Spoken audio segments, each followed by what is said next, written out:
y vamos a prepararnos para recibir este mensaje. Hemos cantado, hemos adorado al Señor.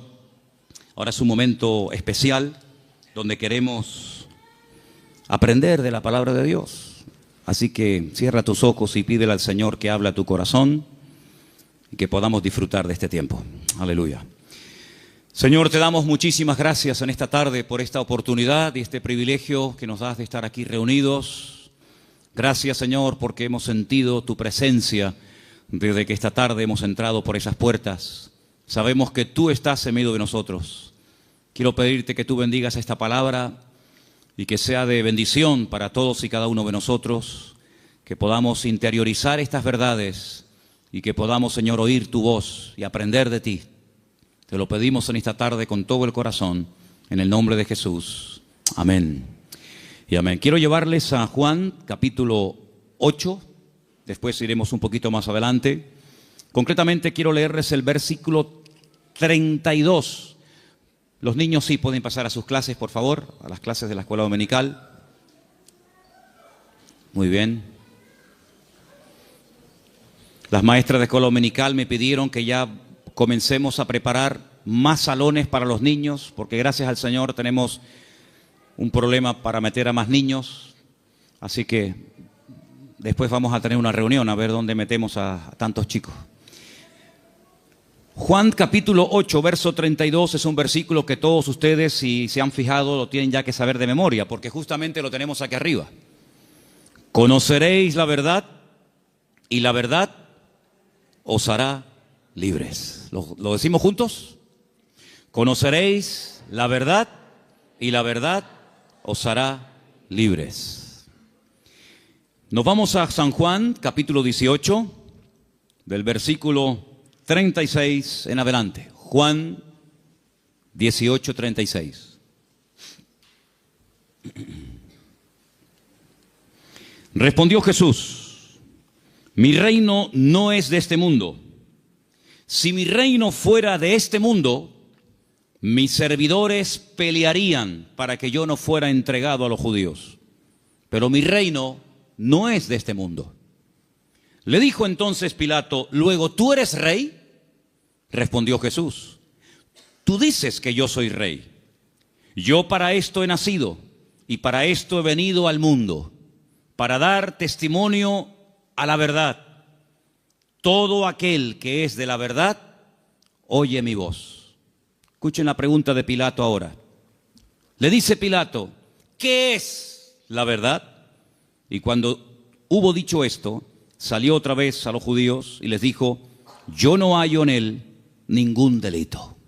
Qué pregunta tan interesante. ¿Qué es la verdad? ¿Dónde puedo encontrarla? Una autoridad romana haciéndole semejante pregunta al Señor Jesucristo. Desde el principio de los tiempos, si ustedes comienzan a leer la Biblia con detenimiento, se van a dar cuenta de que Dios siempre ha querido compartir verdades con el hombre. Dios siempre ha querido bendecir a la humanidad, siempre. Y todo lo que Dios ha ido enseñando y compartiendo y transmitiendo a lo largo de los tiempos es para que el hombre conozca las verdades, los principios de Dios, los principios del reino de Dios, a través de los cuales Dios se da a conocer y Dios se manifiesta y Dios opera en la vida de los seres humanos. Pero toda la verdad de Dios no fue revelada de golpe, sino que podemos decir en cierto sentido que la verdad de Dios, las verdades de Dios, fueron reveladas progresivamente. Adán no tenía todas las verdades, Abraham tampoco las tenía, ni David, sino que fue algo que Dios fue manifestando con el paso del tiempo. Ahora, hay un momento puntual en la historia en el cual Dios, a través de un hombre llamado Moisés, decide dar, permítame la palabra, un gran paquete de verdades para que él a su vez se las transmita al pueblo de Israel. Y ese paquete de verdades, ese montón de grandes enseñanzas e instrucciones verídicas de parte de Dios, la conocemos con el nombre de la Torá, o la ley de Moisés, el Jumash, el Pentateuco, los primeros 5 libros de la Biblia, donde ustedes pueden encontrar instrucciones y verdades que se pueden aplicar a la familia, a la economía, a la agricultura, al comercio exterior, a las relaciones entre seres humanos, etcétera, etcétera. Total, 613 mandamientos, 613 verdades que Dios transmite al pueblo de Israel, y a su vez el pueblo tenía la obligación de transmitirlas al mundo, porque Israel tenía que ser en aquel tiempo la luz en medio de la oscuridad donde estaban las naciones que le rodeaban. Pero sin embargo, cuando vamos al Nuevo Testamento, al Nuevo Pacto, encontramos que la verdad en sí misma, ese concepto que decimos, bueno, la verdad, ¿dónde está? ¿Se puede medir? ¿Se puede pesar? ¿Se puede enseñar? Ese concepto de la verdad se encarna, se humaniza en la persona de Jesús. Él llega a decir un día en una conversación muy interesante que mantiene con sus discípulos, si la quieren conocer, está en Juan capítulo 14, donde él observa a sus discípulos después de haberles anunciado que se va a marchar, que tiene que volver a la presencia del Padre. Pues él dice que los nota tristes y les dice, miren, no se turben, no se preocupen, no se turbe vuestro corazón. Si creen en Dios, crean también en mí. En la casa de mi Padre muchas moradas hay. Si así no fuera, yo os lo hubiera dicho. Yo simplemente lo que voy a hacer es, voy a ir a preparar un lugar para que donde yo estoy, vosotros también estéis conmigo. Y ustedes saben a dónde voy, sabéis el camino. Y en ese momento le interrumpe un discípulo, Tomás, y le dice, Señor, no sabemos a dónde te vas. No tenemos ni idea de lo que nos estás diciendo. ¿Que te vas a dónde? Si no sabemos a dónde vas, ¿cómo vamos a saber el camino? Y es entonces cuando el Señor le responde ese versículo que todo creyente prácticamente sabe de memoria, aunque lleve 3 días leyendo la Biblia, Juan 14:6, que dice, yo soy el camino, yo soy la verdad y yo soy la vida. ¿Cuántos dicen amén? Un versículo realmente extraordinario. Ahora, hay 300, lo tengo aquí apuntado, 317 versículos en toda la Biblia donde aparece la palabra verdad. La palabra verdad aparece en el Antiguo Testamento, aparece en el Nuevo Testamento. Es el deseo de Dios que el hombre conozca la verdad. Y la palabra verdad en hebreo se pronuncia emet.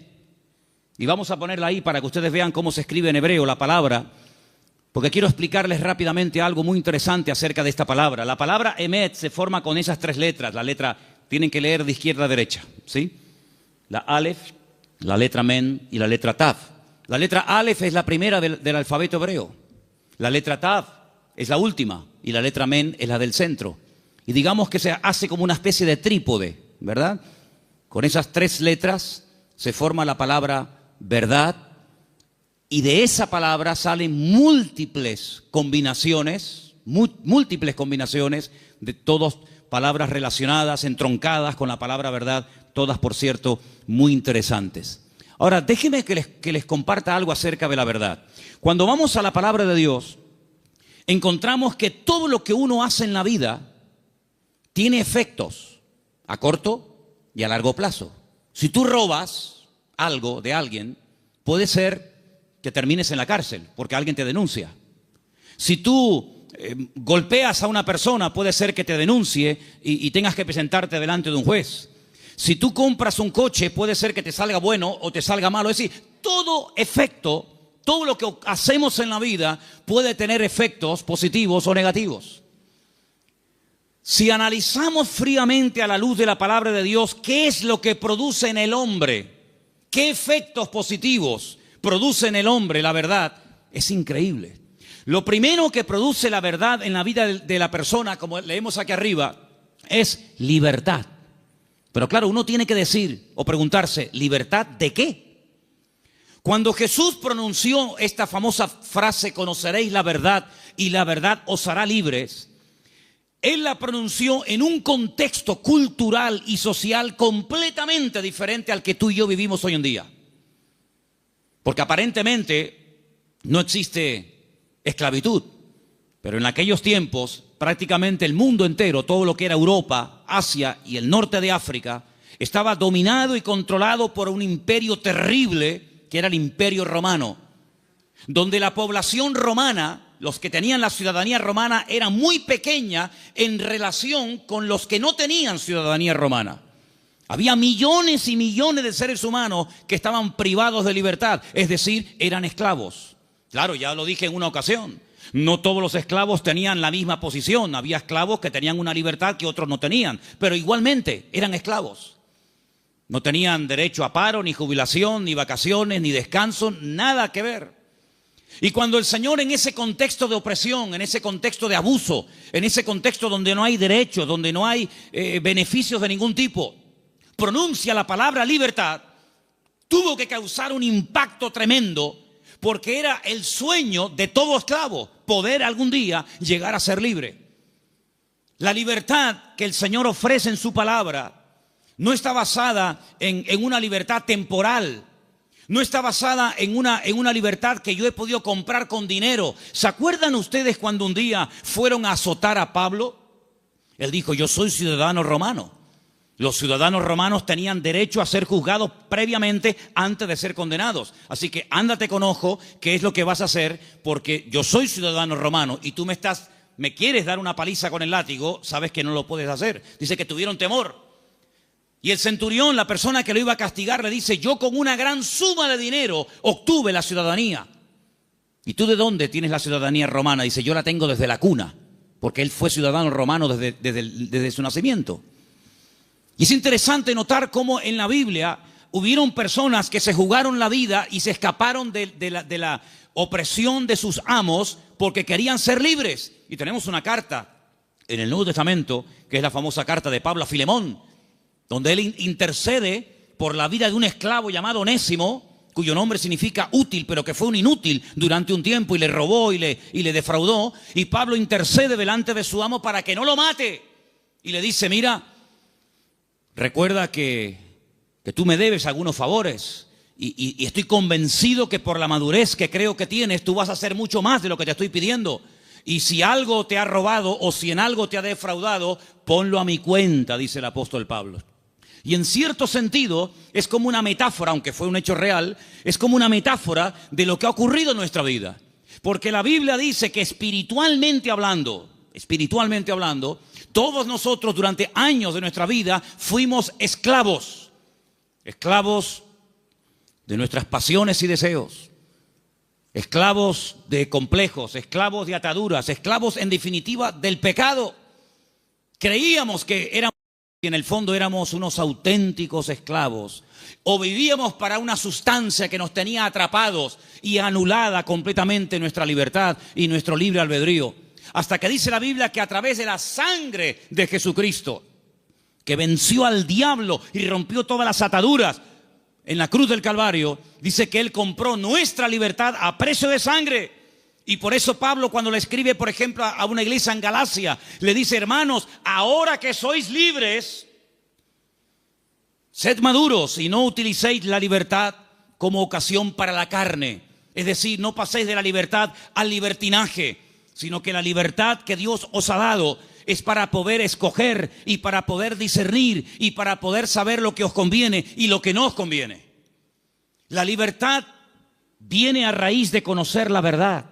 No hay libertad si uno no conoce la verdad. No hay peor tragedia en la vida que creer en una mentira creyendo que es una verdad. ¿Cuántas personas se inmolan cada día en el mundo y son capaces de explotarse y morir matando a otros seres humanos porque creen en la gran mentira de que si hacen eso inmediatamente llegarán al paraíso donde lo están esperando no sé cuántas mujeres vírgenes? Son personas sinceramente equivocadas. No son falsos, no son hipócritas, son personas que son capaces de dar la vida, pero por una gran mentira, creyendo que es la gran verdad de todos los tiempos. ¿Cuántas personas se han equivocado de camino, espiritualmente hablando? Como dice el proverbio, hay caminos que al hombre le parecen derechos, pero son caminos de muerte.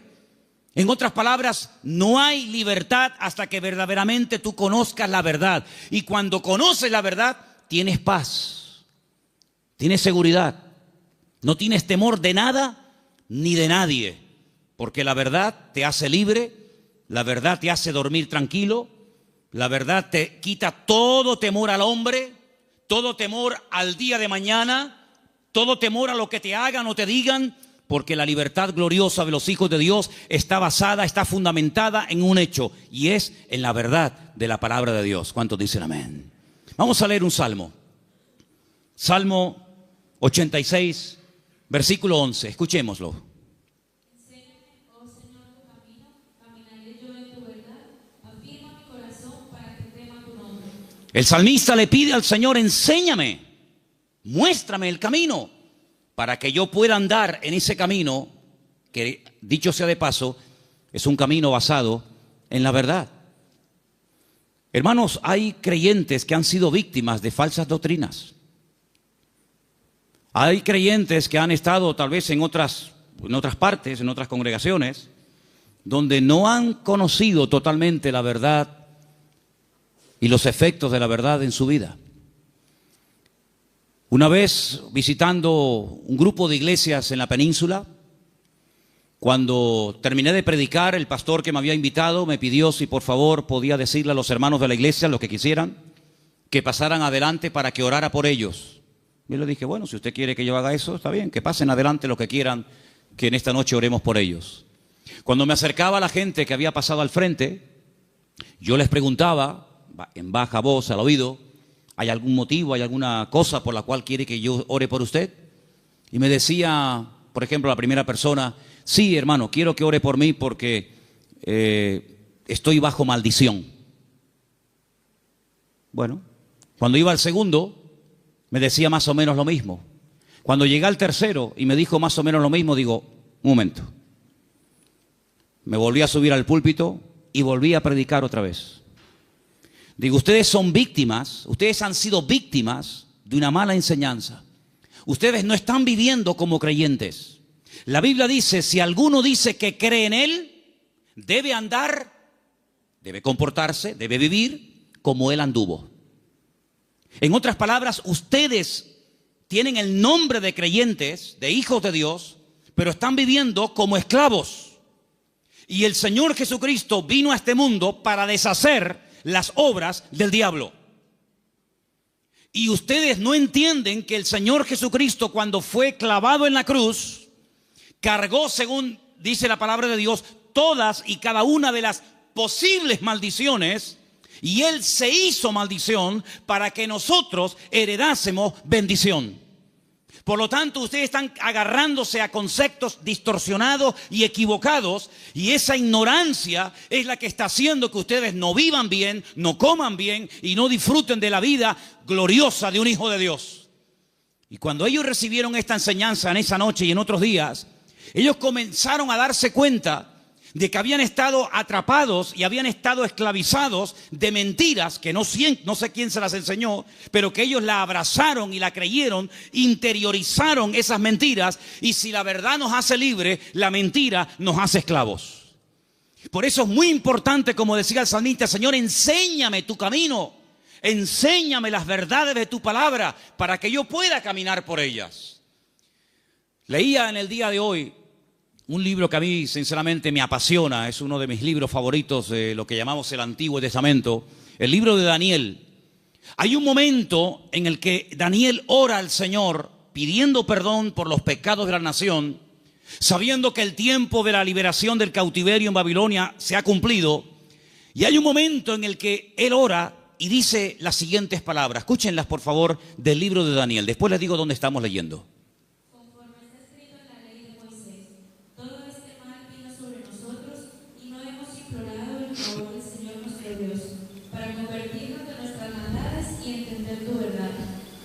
Daniel le dice al pueblo, la razón por la que nuestro templo fue destruido, la razón por la que miles de personas perdieron la vida y la ciudad está totalmente convertida en un montón de escombros, es porque no creímos, ni practicamos, ni vivimos según las verdades de Dios.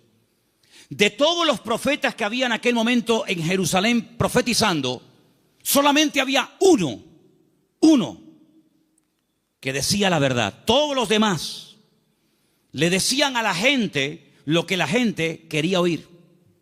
Había momentos en los que los profetas llegaban y decían, no tengan ningún temor.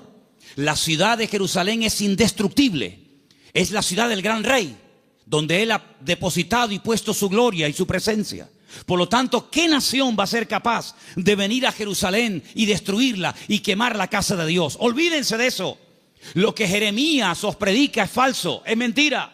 La ciudad de Jerusalén nunca va a ser tomada ni destruida por el rey Nabucodonosor. Sin embargo, el profeta Jeremías le decía, la ciudad de Jerusalén sería indestructible y el templo sería inviolable siempre y cuando viviéramos en santidad y viviéramos en orden. Pero no lo estamos haciendo. La ciudad se ha llenado de idolatría. El pueblo se ha corrompido. Hay inmoralidad, hay desorden. Es un caos, es un desorden espiritualmente hablando. Y eso es lo que le está permitiendo al enemigo tomar posesión de nuestra tierra. No crean ustedes, durante 40 años estuvo Jeremías predicando esto. Lo metieron en la cárcel, lo torturaron, quisieron matarlo en varias ocasiones. Incluso él llegó un momento en el que dijo, no voy a predicar más, no voy a hablar más, no sirve de nada. Diga lo que diga, no hacen caso. Pero sin embargo el Señor siempre decía, Jeremías, habla y no calles, habla y no calles. Que nunca diga el pueblo que no hubo voz de Dios en medio de Jerusalén. Él les decía, arrepiéntanse, conviértanse al Señor, corrijan sus malos caminos, vuelvan a la senda antigua. Y si no lo quieren hacer, hermanos, les daba el plan B, ríndanse al enemigo. Claro, decirles que se rindieran al enemigo, pero este hombre es un traidor. Este hombre lo que se ha pasado es al enemigo y lo que quiere es que le abramos las puertas de la ciudad al enemigo. Pero Jeremías les decía, es que hay dos opciones, queridos. O se arrepienten y piden perdón al Señor y Dios cambia la ciudad, pero como no lo vais a hacer, la ciudad va a ser tomada. Entonces, antes de perder la vida y pelear por una batalla que ya está perdida de antemano, ríndanse, acepten la evidencia y el Señor les perdonará la vida. Hermanos, ni una cosa ni otra. La ciudad fue destruida, todos lo sabéis.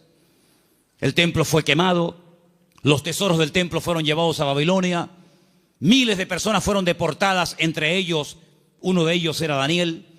Y cuando pasan los años, él le dice al pueblo, hermanos, ¿no os dais cuenta que por no haber creído y practicado la verdad, nos ha pasado lo que nos ha pasado?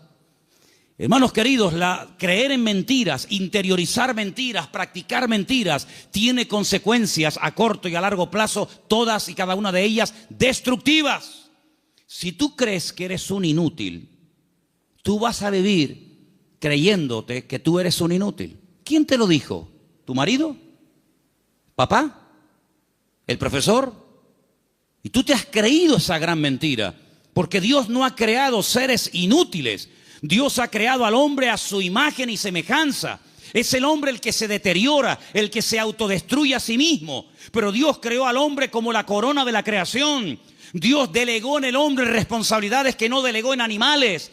Y Dios creó el mundo para el hombre, no el hombre para el mundo. Pero lamentablemente el hombre prefiere creer en mentiras en vez de creer en verdades. Y por eso muchas veces es un auténtico esclavo de su ignorancia, de sus errores y de sus mentiras. Pero la libertad gloriosa de los hijos de Dios viene única y exclusivamente cuando experimentamos la verdad en nuestras vidas. He preparado una pequeña selección de versículos. Vamos a leerlos, por favor. Algunos de ellos están en Proverbios. El anterior les dije que estaba en Daniel 9:13. Pero quiero que leamos esta pequeña selección de versículos donde vais a notar que en cada uno de ellos aparece la palabra verdad. Prestemos atención. Proverbios 3, versículo 3. Aparten de ti la misericordia y la verdad. Átalas a tu cuello, escríbelas en la tabla de tu corazón. David le daba tanta importancia a la verdad en la vida de su hijo Salomón que le dijo, nunca te apartes de la verdad. Si tienes que amarrarla de una forma metafórica en tu cuello, hazlo. Pero que la verdad sea el fundamento de tu vida, de tu existencia. Proverbios 16:6. Con misericordia y verdad se corrige el pecado, y con el temor de Dios los hombres se apartan del mal. Con misericordia y con verdad.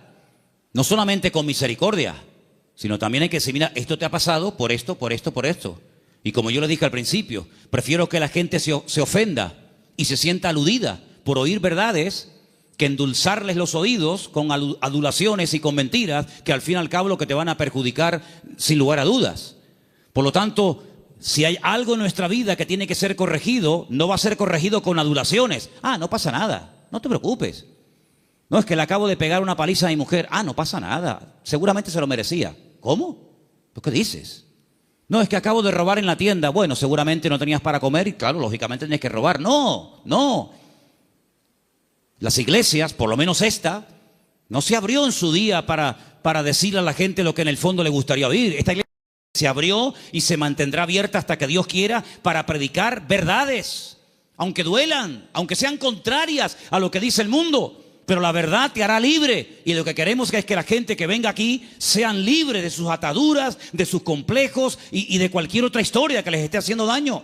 Por lo tanto, la verdad es la que va a corregir nuestra vida. Ahora, si tú buscas la verdad, dijo Séneca, corres el riesgo de encontrarla. Si buscas la verdad, puede ser que la encuentres y tendrás que hacer un ajuste entre tu creencia, entre tu doctrina, tu opinión personal y la verdad revelada de Dios. ¿Estás dispuesto a adaptarte a la verdad de Dios? Sigamos. Proverbios 28:20. El hombre de verdad tendrá muchas bendiciones, mas el que se apresura a enriquecerse no será sin culpa. Ese versículo es buenísimo. ¿Lo oíste? El hombre de verdad tendrá muchas, ¿qué? Bendiciones. ¿Quieres ser un hombre bendecido? ¿Cuántos quieren ser un hombre bendecido? Pues tienes que creer, interiorizar y practicar muchas verdades. Y cada una de ellas traerá una bendición para tu vida, sin lugar a dudas. Nos vamos a la carta de Pablo a los Gálatas, capítulo 2, verso 14. Y dice así. Pero cuando vi que no andaban rectamente conforme a la verdad del Evangelio, dije a Pedro, delante de todos, si tú, siendo judío, vives como los gentiles y no como judío, ¿por qué obligas a los gentiles a judaizar? Pedro pasó un tiempo con el apóstol Pablo y se comportaba de una forma, y cuando vinieron judíos desde Jerusalén, se comportaba de otra.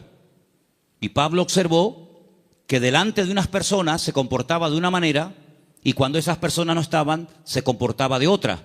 Y Pablo dijo, no estás actuando conforme a la verdad.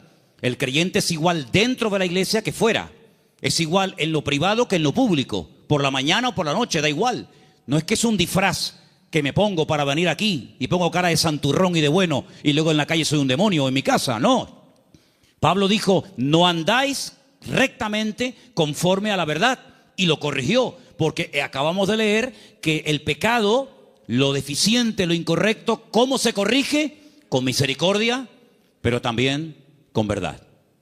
Seguimos en Gálatas, capítulo 3, verso 1, y dice: Oh Gálatas insensatos, ¿quién os fascinó para no obedecer a la verdad? A vosotros ante cuyos ojos Jesucristo fue ya presentado claramente entre vosotros como crucificado.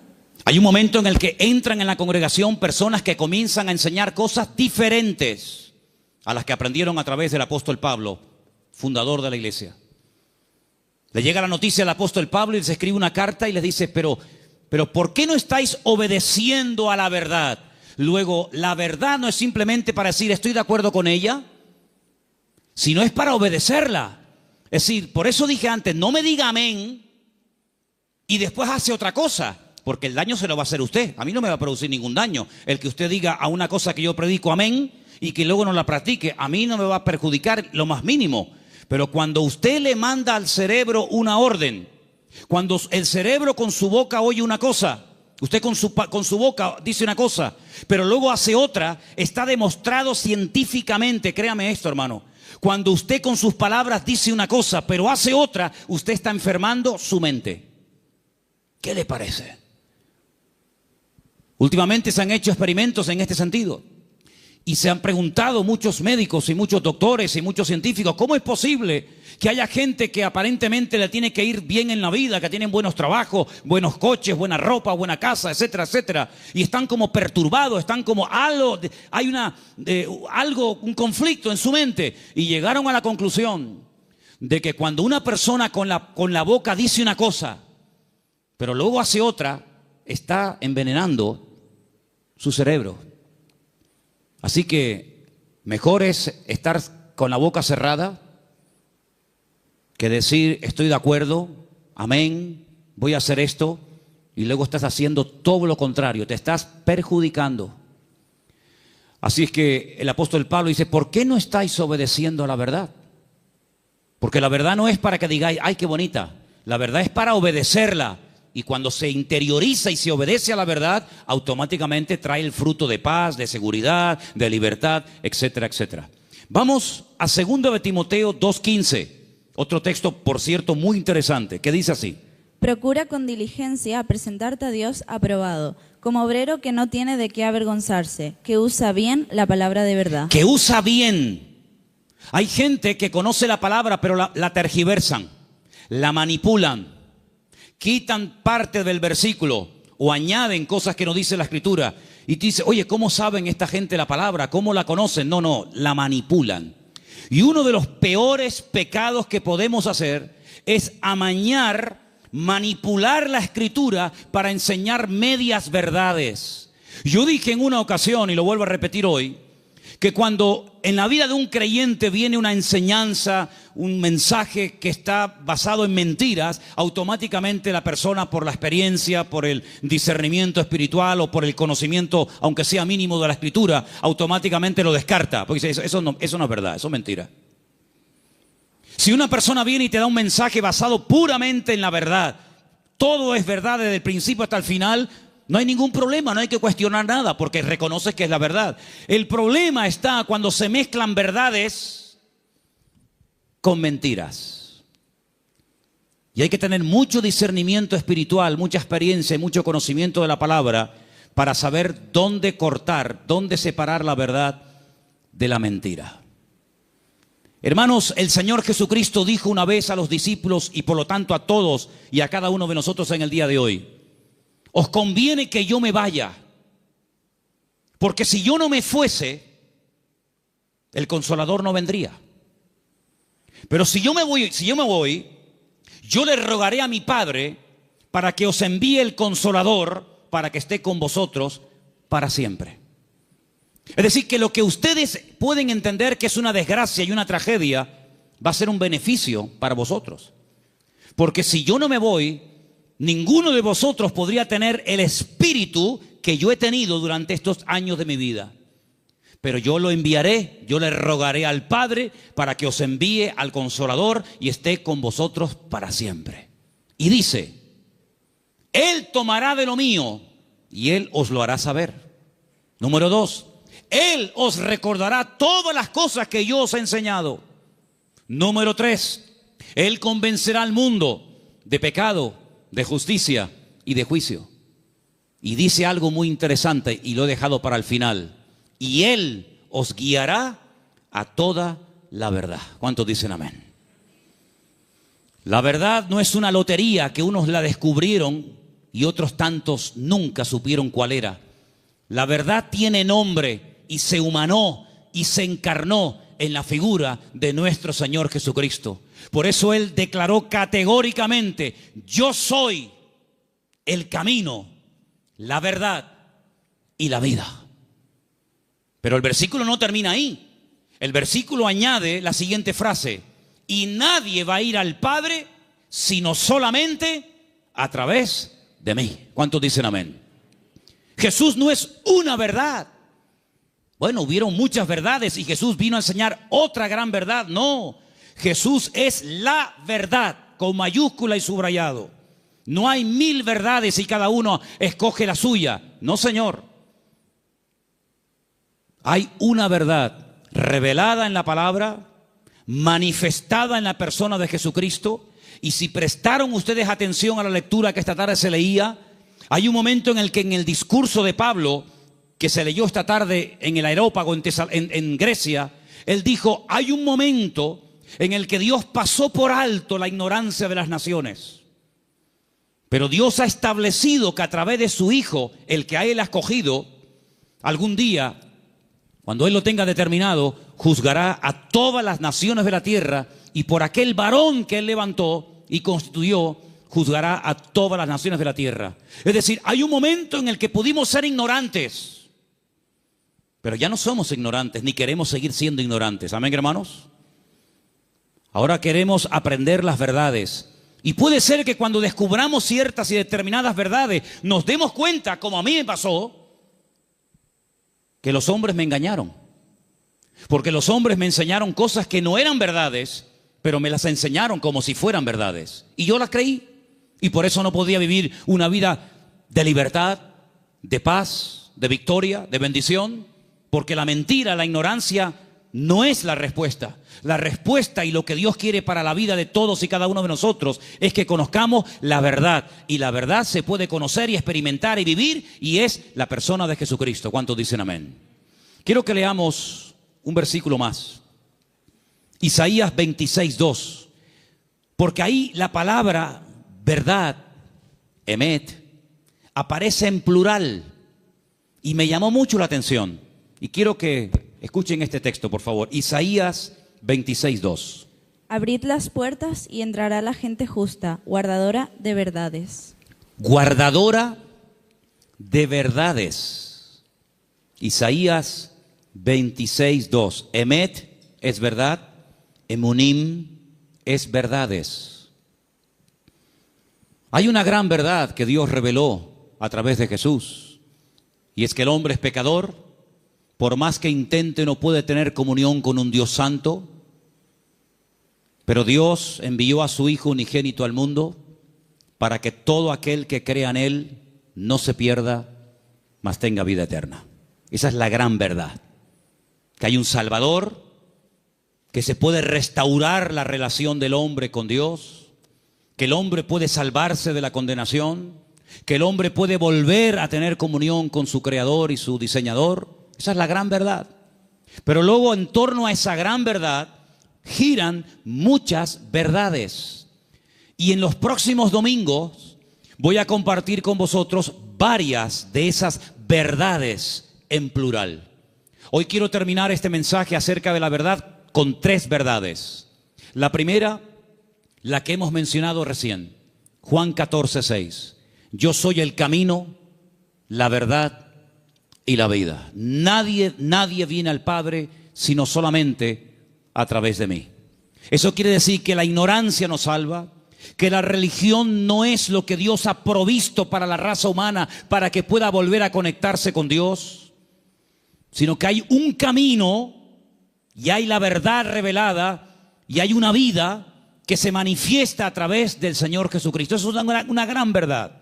La segunda verdad que quiero compartir con vosotros, podría darte más de 150 versículos, pero solamente para los que toman nota les doy Mateo 23:19, donde dice que Él volverá otra vez a este mundo. ¿Cuántos dicen amén?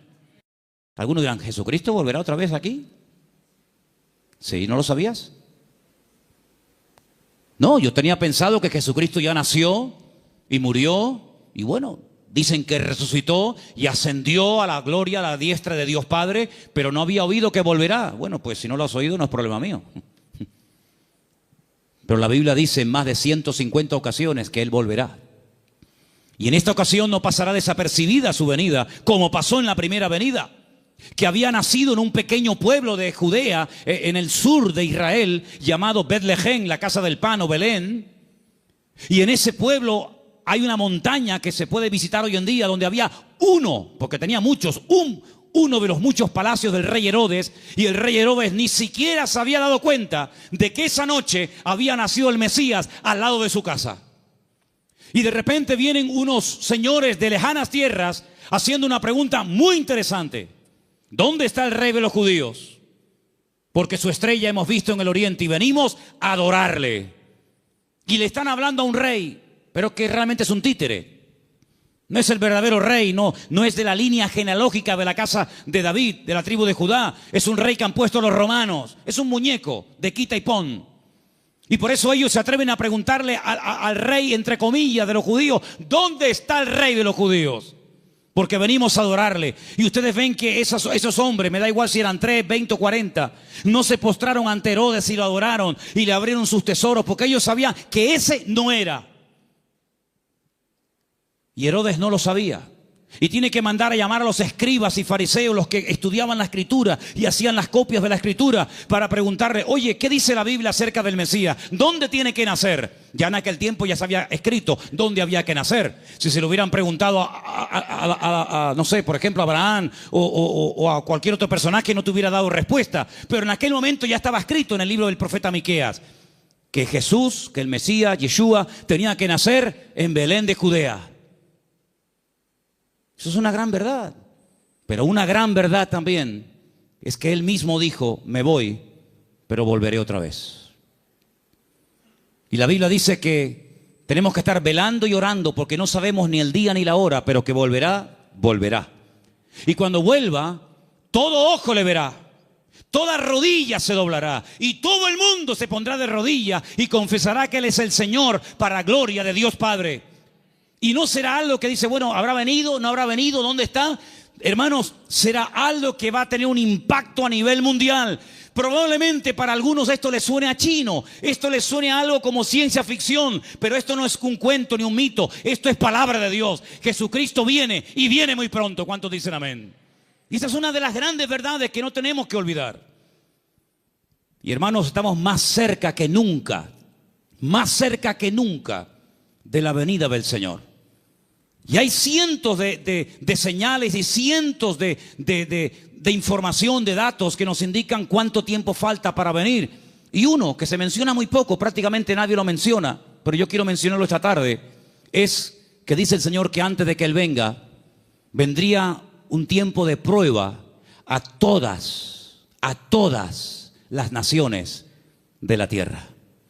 Pero también dice la promesa, pero si ustedes guardan mi palabra y no niegan mi nombre, yo les guardaré de la hora de prueba que ha de venir sobre todos los habitantes de la tierra. Y estamos viendo naciones tremendamente ricas que están en la más absoluta miseria. Y estamos viendo naciones que dicen, ¿cómo es posible que esto pueda ocurrir en tal lugar y en este momento? Hermanos, la hora de la prueba ha venido y ha comenzado. No habrá ni una sola nación de la tierra que no vaya a ser sacudida antes del retorno de nuestro Señor Jesucristo. Algunos miran a Estados Unidos como si fuera el paraíso terrenal. Antes de ayer me llamó un hermano de Estados Unidos, el hermano Adán. ¿Está ahora ahí? ¿Nos está viendo Adán? Ahora no. El hermano Adán es un hermano del Salvador que vive en California y de vez en cuando me llama y hablamos y me dice, si por casualidad gana el señor Trump en Estados Unidos, él ha dicho que no solamente tiene intención de echar a patadas a todos los latinos de Estados Unidos, sino a los hijos nacidos en territorio americano de padres latinos. Ahora resulta que se jugaron la vida muchos hermanos y personas veían a Estados Unidos como decir, no, vámonos para allá y mira tú por dónde, que a lo mejor, no lo sé, dentro de un año a todos los latinos los meten en un barco y los echan cada uno a su tierra. Y entonces yo le diré a más de uno, te lo dije, la salvación no se llama USA, la salvación se llama Jesucristo. Me escriben todos los días de Venezuela. Todos los días me mandan correos pidiéndome ayuda, pidiéndome auxilio, que quieren salir por la frontera de Colombia, que quieren salir por no sé qué sitio. Y yo a todos les digo lo mismo. Digo, hermanos, en Venezuela hay iglesias de miles y miles de miembros que no hay en España. En Venezuela hay millones de creyentes, cosa que en España no hay. Es mucho más fácil que un venezolano se convierta que un español en España se convierta. Ustedes han experimentado avivamientos tremendos. Mi padre fue torero y toreó en el Nuevo Circo de Caracas. Hoy en día la plaza del Nuevo Circo en Caracas es una iglesia evangélica. Aquí jamás hemos visto una plaza de toros llena de creyentes. Bueno, hace unos años hicimos unos cultos aquí en la plaza de toros, pero lógicamente no se llenó. Pero siempre le digo a todo el mundo, Dios, ¿dónde es más poderoso? ¿Dónde Dios tiene más poder? ¿Dónde Dios actúa más poderosamente? ¿Dónde es más grande? ¿En Corea? ¿Donde está la iglesia más grande del mundo? ¿Más de 1,5 millones de habitantes, de miembros? ¿En Estados Unidos? ¿En Europa? ¿En Brasil? ¿Dónde Dios es más grande? En todas partes, hermano. ¿Sí o no? En todas partes nuestro Dios es grande. La Biblia dice, entra en tu aposento y tu Padre que te ve en lo secreto te recompensará en público. Eso lo dice la Biblia. Y se lo dice al español, al latino, al americano, al japonés, al chino y a todo el mundo. No nos podemos mover de un lugar a otro a menos que Dios nos diga, muévase. Abraham se fue a Egipto cuando había crisis económica en Canaán. Y él se fue a Egipto a buscar trabajo, a buscar comida para los animales y para su familia, a buscar agua para sus ovejas. Y cuando años más tarde su hijo Isaac lo quiere hacer, Dios lo para y le dice, no se mueva usted de aquí. Pero Señor, no hay agua para mis ovejas, se me van a morir todas. No hay comida, no hay nada. ¿Dónde vivía Isaac en aquel momento, hermanos? En Beer-sheba, en la ciudad del Negev, en el sur de Israel. Un calor terrible, arena y nada más que arena. En Egipto siempre había agua, siempre había posibilidades, siempre había comida, siempre había de todo. Y el Señor le dice a Isaac, este año tienes que sembrar tu semilla en medio del desierto. Yo no sé si hay aquí algún agricultor, alguien que entienda de campo, pero si usted siembra semillas en el desierto, me da la impresión de que no va a cosechar una buena cosecha. No sé, me da la impresión de que no. Pues dice la Biblia que al año siguiente, cuando llegó el tiempo de la cosecha, Isaac cosechó a 100 por 1. Es decir, siembro una semilla y recojo 100 por cada una que he sembrado. Una desproporción increíble. Los filisteos vinieron y le dijeron, queremos hacer un pacto contigo. Y le dice Isaac, ¿ahora quieren hacer un pacto conmigo? Primero me echan, me amargan la vida y ahora quieren hacer un pacto conmigo. Pero es que la bendición de Dios siempre despierta envidia. Y los filisteos se dieron cuenta de que los pozos que él había heredado de su padre, estos por un acto de maldad le tiraban tierra y piedras y lo querían taponar, pero sin embargo abrían otro lugar y descubría agua y en otro y en otro. Y era imposible frenar y era imposible impedir que la bendición de Dios estuviera con Isaac. Y por eso ellos tienen que reconocer que este hombre tiene que tener la bendición de Dios, porque no es normal, es antinatural que un hombre siembre semillas en el desierto y tenga más cosecha que nosotros que hemos sembrado en buena tierra. Esto no es normal, esto no tiene lógica ninguna. Es que las cosas de Dios muchas veces no tienen lógica, es cuestión de fe, porque andamos por fe y no por vista. ¿Cuántos dicen amén? Entonces, hermanos, la gran verdad de todo esto, ¿cuál es? Busquen a Dios. Busquen a Dios donde quiera que se encuentren. Me da igual si es en Egipto, me da igual si es en Venezuela, me da igual si es en África, me da igual. Nosotros hemos ido a África unas cuantas veces, Armando lo sabe, y Luis también, que vino conmigo. Y hemos visto hermanos en África que tal vez materialmente no tienen ni la 10ª parte de lo que tú y yo tenemos hoy por hoy. Pero la bendición que esa gente tiene en el Señor, jamás en mi vida la he visto en este país, a pesar de que somos del primer mundo. Porque muchas veces confundimos el tener con ser. Y parece que cuando uno tiene, pues, bueno, pues estoy bendecido. Yo les prediqué hace poco acerca del Salmo 37 y les dije, hay 2 tipos de prosperidad en la Biblia. Una visible, que es la que nos llama la atención, y otra que no se ve, pero que muchas veces es la genuina.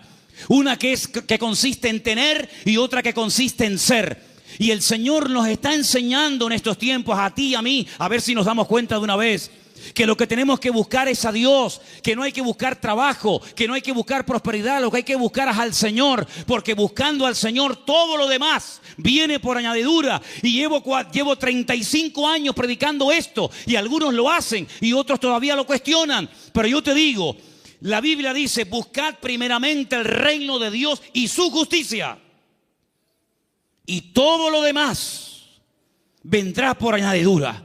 Y uno dice, bueno, y si yo quiero estudiar y saber qué es todo lo demás, el mismo pasaje te lo dice. Jesús se para con sus discípulos y dice, vamos a ver, la gente del mundo, ¿qué busca sinceramente? La gente que no se congrega, ¿qué es lo que buscan? Bueno, pues buscan un buen trabajo para tener una buena casa, un buen coche si puede ser, buena ropa, poder viajar y tener vacaciones, y si me puedo comprar el ordenador de último modelo me lo compro, y si puedo. Esa es la meta de la gente del mundo, tener cosas a través de su esfuerzo de trabajo. Muy bien. Dice, pero vosotros no podéis vivir así.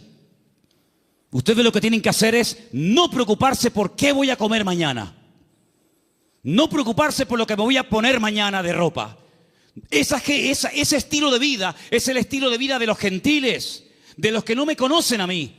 ¿Es que acaso ustedes no se dan cuenta que los pájaros no siembran ni guardan en graneros? ¿Y vuestro Padre Celestial los alimenta? ¿No os habéis dado cuenta de eso? Todo lo que Dios pone a nuestro alrededor es una enseñanza objetiva. Si no lo ves a Dios en el amanecer, lo ves en el atardecer. Si no en la luna llena o en la luna menguante. O lo ves en el canto del pájaro, en la ola. O en todas partes puedes ver a Dios si lo quieres ver. Si no lo quieres ver, no lo vas a ver a medio centímetro de tu cuerpo. Por lo tanto, el Señor dice, mire, los pájaros no siembran ni ciegan y Dios los alimenta. ¿Cuánto más a vosotros, hombres de poca fe? ¿Qué reprimenda les está echando el Señor? ¿Qué te crees, que por trabajar más vas a ganar más? Tú vas a ganar lo que Dios quiere que ganes. Ni un centavo más, ni un centavo menos. Ya es tiempo de dejarle a Dios que organice nuestro tiempo, que organice nuestro presente, que organice nuestro futuro. Es tiempo de que te comportes como un cristiano. Y un cristiano depende del Señor absolutamente para todo. Desde el aire que respira, desde el agua que toma, de la comida que come, absolutamente para todo. Para que Dios sea glorificado en cada una de las cosas. Esa es la vida que Cristo nos enseña. Y por eso muchas veces me han preguntado, Manolo, ¿por qué en la Biblia se veía tantos milagros con los cristianos? Y hoy en día apenas se ven milagros. Digo, claro, es lógico, hermano. ¿Cómo eran los cristianos del siglo I? Abnegados. Lo primero era la obra de Dios. Dice el libro de los Hechos. Yo no lo he escrito, por eso tengo toda la libertad del mundo para decir esto. Porque si yo lo hubiera escrito, parece que como que estoy defendiendo mis argumentos. Y yo estoy aquí arriba esta tarde defendiendo los argumentos de la palabra de Dios, no los míos. Y dice la Biblia que en la iglesia primitiva no había necesitados. No había hermanos con necesidad económica, ni uno. ¿Y qué hacían? ¿Qué hacían? ¿Cómo se lo montaba esa gente? Dice que los que tenían propiedades las vendían. Lo ponían el precio de lo vendido a los pies de los apóstoles. Y se repartía a todos según la necesidad que hubiera. Yo nunca he visto eso. Yo jamás en mi vida he visto eso. Que la gente se desprenda de su patrimonio para ayudar a hermanos que no tienen para comer o para pagar la luz. Yo nunca en mi vida he visto eso. Por eso en la iglesia primitiva se veían cosas que hoy en día no se ven. Dios no ha cambiado. El Evangelio no ha cambiado. Las verdades de Dios son inmutables. Pero he guardado para el final un versículo que fue el versículo que yo utilicé el día 31 de mayo de 1981, cuando a las 6 de la tarde en la calle Galileo 40 en Las Palmas de Gran Canaria yo me graduaba después de 3 años en el seminario. Este fue el texto que yo usé esa tarde cuando yo predicaba y se encuentra en Números 23, 19. Quiero que me lo pongas ahí para que lo leamos todos juntos. Ese fue el texto del primer mensaje que yo prediqué cuando me gradué de aquel seminario. Y al día siguiente, en junio, ya estaba aquí viviendo en Tenerife con 19 años de edad. Ya ha llovido algo. Dios no es hombre para que mienta, ni hijo de hombre para que se arrepienta. Él dijo y no hará, habló y no ejecutará. Quiero oírles, hermanos, léalo conmigo. Dios no es hombre para que mienta, ni hijo de hombre para que se arrepienta. Él dijo y no hará, habló y no ejecutará. Números 23, 19. Hay algo que Dios no puede hacer. ¿Saben lo que es? Mentir. Dios no puede mentir, porque Dios es veraz. No puede decir mentiras. ¿Tú dices mentiras? ¿Has dicho mentiras? Claro que sí, y yo también. Pero Dios no puede mentir. ¿Sabes la seguridad que nos da a nosotros hoy en el siglo XXI? Saber que el Dios que tenemos no miente. Es impresionante. Eso quiere decir que si Él dijo en su palabra que estará conmigo todos los días, estará conmigo todos los días. Eso quiere decir que nada me faltará si yo estoy en la mano del Señor y dependo totalmente del Señor. Eso quiere decir que cuando yo oro, Él me oye. Y si me oye, sabemos que tenemos las peticiones que le hayamos hecho. Eso quiere decir que cada noche cuando me voy a dormir a mi casa, el Señor manda ángeles para que protejan mis sueños y me protejan de todo peligro y de todo mal. Eso quiere decir que si yo me enfermo, Él me sanará, porque el Señor es mi sanador. En otras palabras, más de 8,000 y pico de promesas en la Biblia no son cuentos, no son engaños, no son caramelos que te lo ponen en la boca y cuando lo quieres probar te lo quitan. Eso quiere decir que el que busca halla. Es verdad eso, hermanos. El que llama se le abrirá y el que pide recibe. Eso quiere decir que puedes ser libre de la droga, del alcohol, del sexo, de la lujuria, de la pornografía, de los complejos, de las enfermedades mentales, psicológicas y de todo lo que te puedas imaginar. ¿Por qué? Porque el Señor dice, conoceréis la verdad y la verdad os hará libres. Si Dios no miente, eso quiere decir que esta noche Él está aquí entre nosotros. ¿Sí o no? Si Dios no miente, eso quiere decir que cuando a mí me metan en la caja, pasaré directamente a estar en la presencia de mi Señor. Si el Señor no miente, cosa que creo que no miente, quiere decir de que nunca jamás seremos cola, sino siempre seremos cabeza. Y podremos ir de victoria en victoria y de gloria en gloria y de triunfo en triunfo y de bendición en bendición, porque es lo que Dios dice en su palabra y lo que Él promete se cumple. ¿Cuántos dicen amén? Hoy en día, ¿quién no ha comentado en algún momento? Los políticos, por favor, todos dicen mentiras. Hace años no se hablaba así.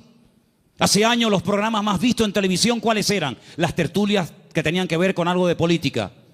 Ya mucha gente hoy en día está diciendo, ya no voy a votar, yo no voy a votar. Y el otro lo dice, y el otro, y el otro. ¿Y para qué?